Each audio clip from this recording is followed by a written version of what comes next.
Hello, I'm Beryl Dakers. Welcome to Palmetto Scene. Warm weather signals festival time here in South Carolina, and we're here at the Columbia International Festival. Our state is home to some of the most exciting and culturally diverse festivals in the nation. Whether it's music, art, food, or just plain fun, these festivals are a celebration of our towns, both big and small, and an opportunity to bring communities closer together. First, let's take a look at two very big festivals in two very small towns. We're here at the Abbeville Spring Festival where folks are out for the first time in over a year for a little bit of fun and sun.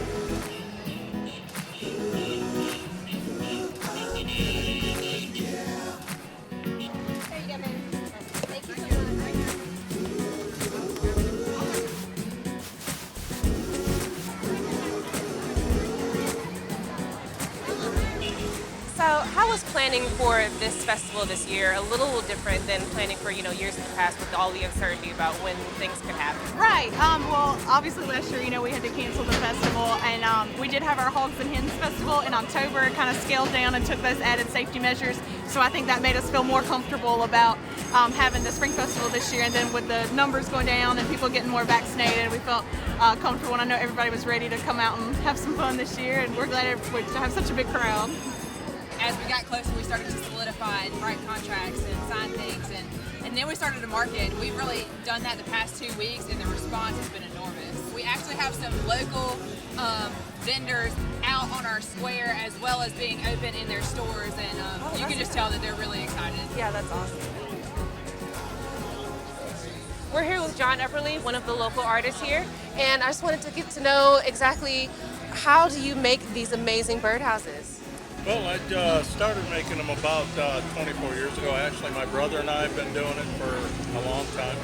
And I guess it just kind of kept me a kid, kind of having an imagination, trying to be somewhat creative. But being able to come out now and being able to, like I said, see people, you don't think about it until it's gone. Right. And so this year, it's just I'm appreciating things a little more with people coming out. It's just, even if they don't stop, it's good to see people going back and forth and having food and everything else.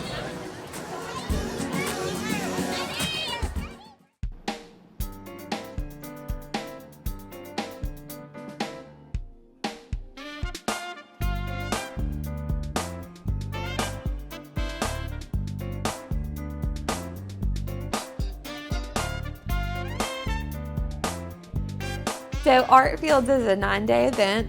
It is a competition for artists from across the Southeast. We call it 12 states. All of the artwork comes down to Lake City. We put it in, we have over 40 venues this year. So those range from our fine art galleries that we run all the time to barbershops and restaurants and boutiques. We give away over $100,000 in prizes, and we'll announce those winners on May 1st. And then we have a big finale celebration with music and fireworks at the end. We're here in Lake City for the 2021 Art Fields, and I'm really excited to be speaking now with Carla Angus, Education and Program Manager of Art Fields. I have to say, when I was walking in this building looking at some of the art on the walls, I was expecting to see someone who was, born in 1950, 1940, something like that, and grades 9 through 12. That is correct. Actually, first through 12. First through We're 12. extremely excited. Art is truly a reflection of what's going on in today's society. So we've had students that have talked about how it is to be home, how to be homeschooled instead of going to school, the pandemic. You can definitely pick up that they know what's going on in the world. So yes, throughout the room, you'll see those themes fly out. But for Art Fields Junior, we feel like we want to give those students the opportunity to really express themselves in the way they see fit. So do you have any tips or tricks of the trade for a young artist who's hoping to enter the junior division and do well in this? Well, I'll say definitely take part in it. Art is important, so let the artist in you be that artist. Be who you are and express yourself, because I think art can make a real difference in your life. I think that whenever Art Fields was first announced, there were a lot of people that were like, you're gonna do what? Are you sure this is the place to have an art festival? And now I think that people have come to expect it and really embrace it. I think that within the community, it has become something that people feel a lot of ownership and pride. Raj, tell us about the International Festival. This is now technically your 26th year, right? 26th year, but we missed out on the 25th. So we're calling it the 25th anniversary because we didn't have the one last year. But people are tired of staying home, and most of the people who want to get the vaccines are vaccinated. So they're the people ready to go out and enjoy life. So tell us about the festival itself. What is the Columbia International Festival? It's a celebration of all that makes South Carolina and America the great. We are the land of the immigrants. Even today, 200 nationalities are represented first generation in South Carolina, in Columbia. So we never stop being an immigrant country. So this is a celebration of all that we are as a country and the community. So tell us what we can actually expect to see here at the festival. You can come and visit at least 60 national exhibits. People wearing their own national costumes, displaying their artifacts, culture, and heritage. And also we have International Bazaar. People come and sell items from different parts of the world. And also we have a food court, international food court that has 16 countries, authentic, because these are the home-cooked meals. You don't find them usually in the restaurants. It's a family-friendly, no alcohol. People come here to have just a good time. Next, we'll head down to Charleston for a behind-the-scenes look at what has been billed as the world's most comprehensive arts festival. International in scope and celebrating its 45th season, Spoleto USA is coming out of the pandemic with an even stronger commitment to celebrating excellence through the arts.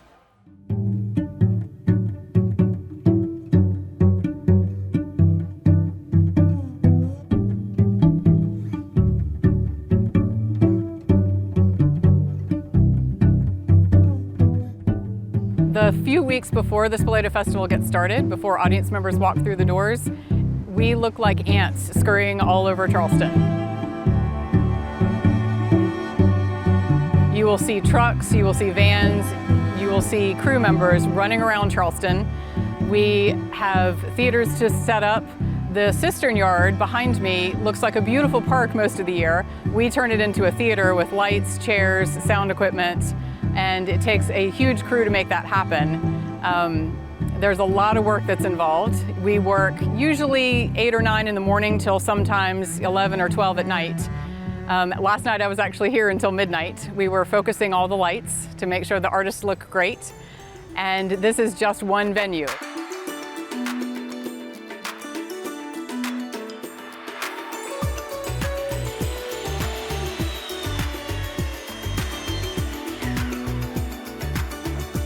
Many shows come with a full physical production.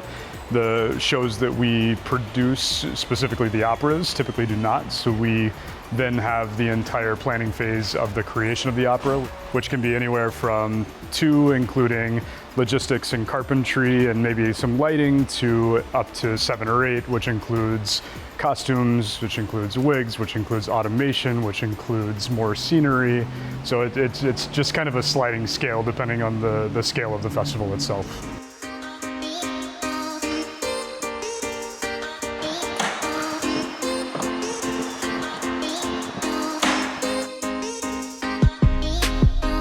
This season we have 4 venues, which is a little bit reduced thanks to COVID, but we're making it happen. We have crews at the Cistern on the College of Charleston campus. We have a crew working at the newly renamed Festival Hall down on Buffane Street. We have a crew at the Dock Street Theater, which happens to be my favorite venue in the city. And we have a crew working at the brand new venue for Spoleto this year, Rivers Green, which is where the dance companies will be performing. Rivers Green is a theater we are building absolutely from scratch. It is normally a park behind the library on the College of Charleston campus, and we are building the stage, we are building the lights, we are building the sound, where nothing used to exist before. Rivers Green, which is one of our outdoor venues this year, and that's actually what he's working on behind us, which is some of the final brick facades of the stage that we're building over there. Ultimately, Nigel wanted something that sort of was more impressive than just some truss sticking out of the ground, right? He wanted something that looked a little more substantial, but also that was at the quality that our audience expects, right? We could have very easily done what many of the other festivals in town do, which is do the sort of like least expensive option. He wanted to make sure that he was investing in the sort of experience and the aesthetic quality of what we were going for. What we need here for what we do, for what Spoleto does, is that we need a portfolio of theatres. We need them to be different from one another. So you don't feel if you go from one to another that you're just going to another dark space, another place with a proscenium arch. We then hired a set designer, a stage designer, to sort of help sculpt what the architecture might look like of that stage. Typically we're inside of a venue and we're designing the little set that goes inside of that venue. In this case, we were designing the entire venue, right? So we had to deal with the audience riser system and we had to engineer how we were going to achieve that. There's actually a fountain under the stage at Rivers Green that we're not allowed to touch. So we had to engineer a system that was built up and cantilevered over the fountain so that we don't harm the fountain with a fully, functioning stage on top of it. The goal is for our audience ultimately to have the best, experience that they can have. And a lot of that comes down to very small psychological things like comfort level, right? So if they're sitting in a venue and it's all just a bunch of scaffolding and a bunch of metal sticking out of the ground, it can feel a little brutal, one might say, right? But when we're creating sort of like a warmth that they can sort of forget themselves inside of, it really gives them the opportunity to focus on what's happening on stage as opposed to being distracted by all the things that seemingly shouldn't be around them at the time. For the Cistern Yard, for instance, behind me you will see the stage that we set up on top of the historic cistern, but our backdrop, the reason that we do shows here is Randolph Hall. It is a beautiful building here on the College of Charleston campus, and we light it to be the backdrop for our jazz shows and for our bands. That is the reason people come to this yard to see shows and to hear the music here in this venue. And we light it so it looks stunning at night. And that's also the reason we don't do shows until 9 p.m. so the lights show beautifully on that building. We put the stage right in front of it. We set up the lights and sound, and it's the most stunning backdrop that we can think of in the entire city to do our concerts here. When jazz companies or bands come to perform, they usually bring some of their instruments with them, like especially if they've got a favorite Stratocaster or a Fender guitar, they will bring those with them. But we provide them with pianos. We have a great relationship with a music company here in town called Fox Music, and we also bring in Steinway pianos from New York. We take care of all the pianos. We have them delivered to the stage. We have them tuned multiple times a day, and then we leave them here on the stage at night. We cover them, we tarp them, and they stay as long as they need to on this stage. And then the next day we come out, we uncover them, we have them tuned again multiple times a day. So they were always here and always ready for the artist whenever we need them. And then when they're done, we move them to the next venue. So pianos get moved all around town all day long. You'll see trucks all in the streets moving pianos from one venue to the next. I've worked with hundreds of opera singers and dozens of dance companies. So many of them have told us that these venues here in Charleston are some of their favorites. The newly redesigned Gilliard Center is this gorgeous space now with beautiful acoustics. They can sing in that space all day long. The Dock Street Theater is such a beautiful, intimate space to sing in. The outside is stunning with the wrought iron railings. The inside just is the most beautiful, quaint setting for any performance you'd ever want to watch.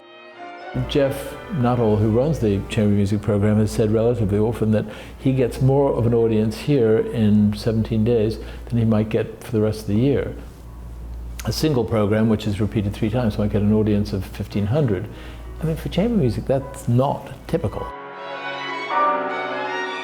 Nicole Taney, who is our Director of Artistic Planning and Operations, largely sculpts the program for the festival and picks the shows that they want to bring in.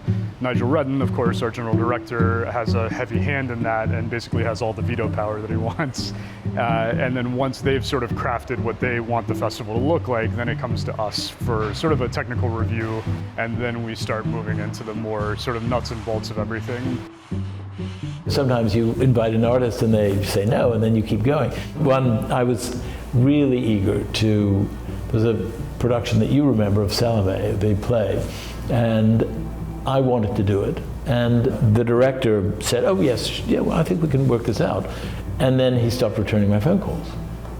And I called and left messages, and so I went to Dublin and sat on the doorstep and figured that he would have to walk over me. And so because I sat on the doorstep, he brought the play. There is a significant investment in aesthetic and sort of standard quality here, right? Like there's never been a moment where I've heard anyone say, that's good enough. It's always, can we do better? Can we try a little harder? But it's a constant dialogue about budget, right? Because we're always working against what we can afford. It's always been we can't afford that. Let's figure out how to afford that, and let's put the work in to see if we can engineer out the costs in another way so that we can achieve what we ultimately want to achieve from the aesthetic side of things. You fall because you didn't risk enough. You didn't push the envelope hard enough, and you didn't put enough on stage. And so the audience thinks, this is not worth doing. Or the artists think it's not worth doing, or the staff thinks it's not worth doing, or the critics think it's not worth doing. And so it's a risk if you don't push, and you don't push as hard as you can. Most of us only get to see each other once a year. For this 7 weeks, we come together and we truly are a family. The crews that work together generally work together only at the Spoleto Festival. And then once the festival's over, we go back to our hometowns, we go off to other jobs. So that first day that we all got to see each other, there have been a lot of hugs, a lot of vaccinated hugs, but a lot of hugs. And it was incredible. It was incredible to be able to do what we love to do and to do it as a family, because Spoleto really is a family. What Spoleto has done is to stretch people's taste and allow people to explore their taste. We still can challenge audiences, and I think we do still challenge audiences. And I think we will continue, I hope we will continue to challenge audiences.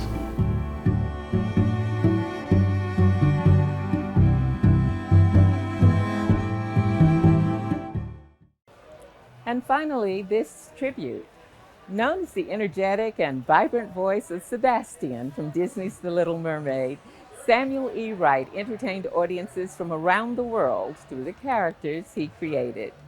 This two-time Tony-nominated actor and Camden, South Carolina native recently died at age 74. But we got the chance to talk with Wright when he visited his hometown back in 2018. Let's take a look now at his life and his legacy. Weed is always greener in somebody else's lake. Sebastian, the Jamaican accented crab from Disney's The Little Mermaid, made a splash when he came onto the big screen in 1989. The voice that brought Sebastian to life was Samuel E. Wright. My agent says, I got an audition for you. Go in, and you're going to play the Sammy Davis Jr. role. So I get sent to this audition. I said, can I pick this song up a little bit? Because originally Sebastian was a turtle, and it was a ballad-y type thing. So he said, sure, kick it up a notch. Under the sea, under the sea. By the time that was finished, I had finished Under the Sea. I was standing on top of the table, and they looked at me and gave me the obligatory, yes. Well, don't call us.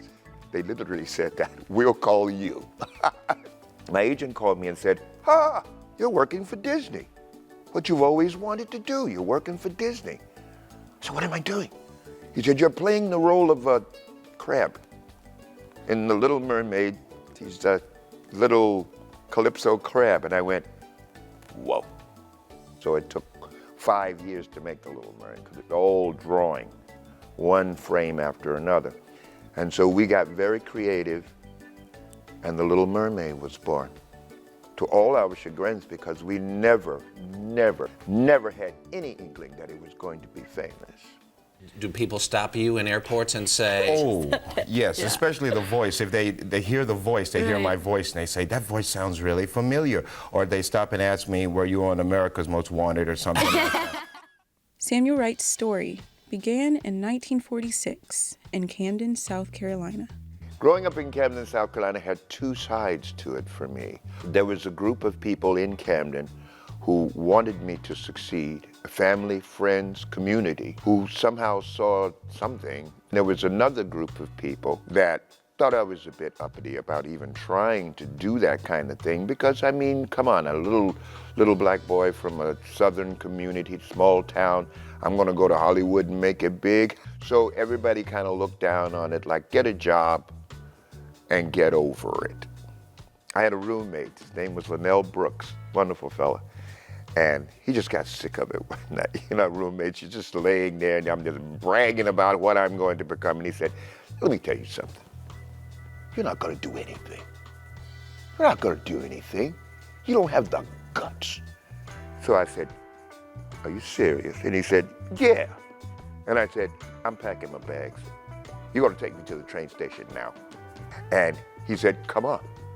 I thought he was gonna say, never mind. So I got on the bus thinking, okay, I'll get to the next town, come back to school. I fell asleep and ended up in Port Authority in New York. I thought New York was underground because Port Authority was underground. I didn't know you came out into a city, had no idea. I looked in the newspaper, oh, auditions for Jesus Christ Superstar, big Broadway show. I'm gonna go do that. So there's a line 3 blocks long with all these hopefuls with their songs. And I would stand there and they'd send me out and I'd come out to the middle of the stage, tell them my name, just like I told you. And they would say, they would discuss it. So they just typed me out right away, thank you. And off I went. I went, oh no, you didn't. So I started coming back. And I come back, and I come back, and they'd throw me out. They'd throw me out. It got to the point where they had like authority in there. They would come and drag me off the stage. As soon as they saw me, they'd go, touch him, get him. He said, who are you? And they said, don't talk to him. He's some homeless guy who keeps coming here and we have to throw him out. And he said, what does he want to do? And he said, he wants to sing. Well, can he sing? We don't know. We never let him sing. We just threw him out. So Tom said, sing. So I sung Happy Birthday, and he smiled and he said, thank you. And I left. Somebody ran up to me on the street and said, are you that guy? And what guy? He said, Sam Wright. So I said, yeah. And he said, Tom O'Horgan has been looking for you for weeks. So I get there, you've got the job. Welcome to Broadway. Welcome to Broadway, baby. And that's how you become a Broadway baby. And from that point on, I ended up doing Judas. I ended up doing Peter. I ended up doing Caiaphas. I ended up doing just about everybody that they said, can you do this? Can you do this? Can you do this? But I decided I didn't want to be a waiter. I didn't want to be a bus driver. I didn't want to be a cab driver in between. I was going to be an actor. Wright held roles in The Tap Dance Kid, Disney's The Lion King on Broadway, various other theater productions, and television roles on Law & Order, The Cosby Show, Enos, and many more. He also went on to be nominated for 2 Tony Awards, and a variety of others for roles in other productions. Everything the light touches is our kingdom. Spreading his love for theater, Wright founded the Hudson Valley Conservatory in New York, a performing arts school that offers classes in theater for youth in the community. Look at all these lovely faces.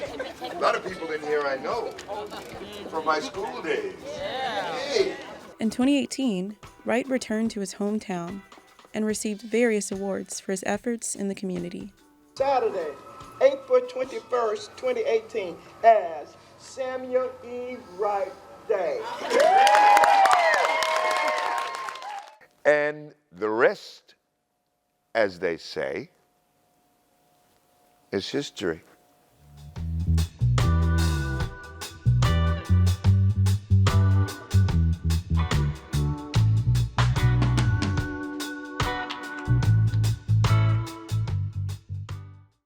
For more stories about our state and more details on those stories you've just seen, do visit our website at palmettoscene.org.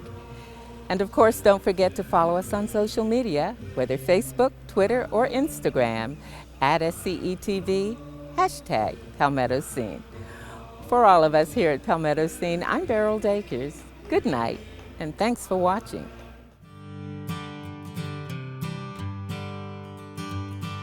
Hey, Scott Bering here at Bee City Zoo and Honeybee Farm. I want to tell you a little bit about what we do here or how we got started. My dad retired from Naval Shipyard. His name's Archie Bering, and my mother Diane Bering and him started playing around with some beehives, painting them up.